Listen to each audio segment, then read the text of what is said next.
Vous savez, dans la vie en général, on attire nos attentes. Si tu t'attends à ce qu'on te trompe, qu'on soit malhonnête avec toi, ça arrivera probablement. Même la Bible dit que la vie et la mort sont au pouvoir de la langue. Ce que tu confesses se réalisera.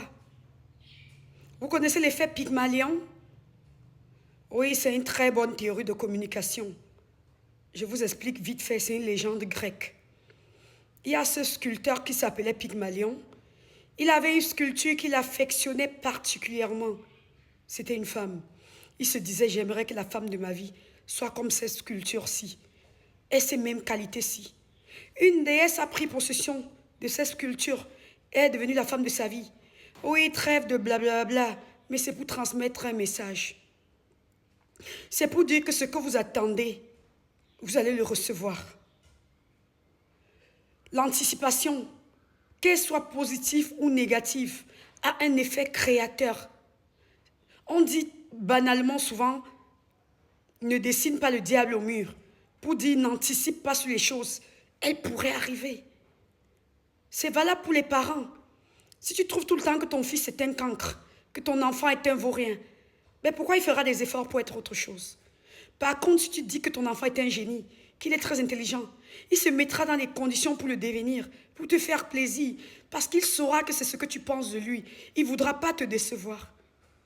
Dans une relation, si tu trouves que l'autre ne peut rien faire de bon, que l'autre est perdu d'avance, pourquoi voudrais-tu que l'autre fasse des efforts si tu as déjà conclu, si tu as déjà trouvé que c'est une mauvaise personne, que rien de bon ne peut sortir d'elle? Pourquoi fournir des efforts pour sortir quelque chose de bien alors que tu as déjà conclu? Si on confie une salle de classe à un enseignant en lui disant « ce sont des cancres, ils sont bêtes, ce sont des vases vides », pourquoi l'enseignant fera encore des efforts? Il se dira, même si j'utilise la méthode éclectique, ils ne comprendront rien. Je ne vais pas m'époumoner, m'égosier pour rien.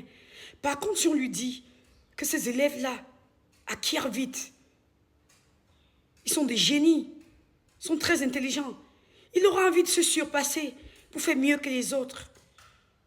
Attention aux préjugés, à ce qu'on pense des gens sans même les connaître. Méfiez-vous de ce qu'on vous raconte des personnes. Allez vous-même vers ces personnes, côtoyez-les. Palpez du doigt la situation et tirez vos propres conclusions. Parce que si vous venez dans la vie de quelqu'un avec des linces, qu'on vous a déjà fait porter, vous verrez ces personnes qu'à travers ces linces-là. C'est à travers ces lunettes-là que vous verrez la personne. Et vous croyez que vous allez voir quelque chose de différent. Vous allez voir que ce qu'on vous a déjà dit. Quand une personne se rend compte que vous ne lui faites pas confiance, que vous méfiez d'elle, et commence à dire, je ne fournirai pas d'efforts. Parce que de toutes les façons, on m'a déjà étiqueté, on m'a déjà collé une étiquette, quoi que je fasse, ça ne changera rien. Donc, on conclut en disant, on reçoit ses attentes. Ce qu'on anticipe finit par arriver. La vie et la mort sont au pouvoir de la langue, ce qu'on confesse arrivera. Attendez-vous souvent à du positif et vous recevrez du positif. Ne soyez pas tout le temps en train d'attendre que du négatif. Pareil pour les femmes. Tu rencontres un homme, tu es tout le temps en train de dire, je ne sais pas ce qui m'arrive, j'ai un front de maquereau, les hommes me trompent toujours, me mentent toujours. Tu crois que celui-là va faire le contraire? Il va se dire que si on te trompe toujours, on te ment toujours, c'est que c'est ce que tu mérites. Et il te trompera aussi, il te mentira. Il fera même encore pire que les autres. Attention à ce que vous sortez de votre bouche. Attention à ce que vous pensez dans votre tête.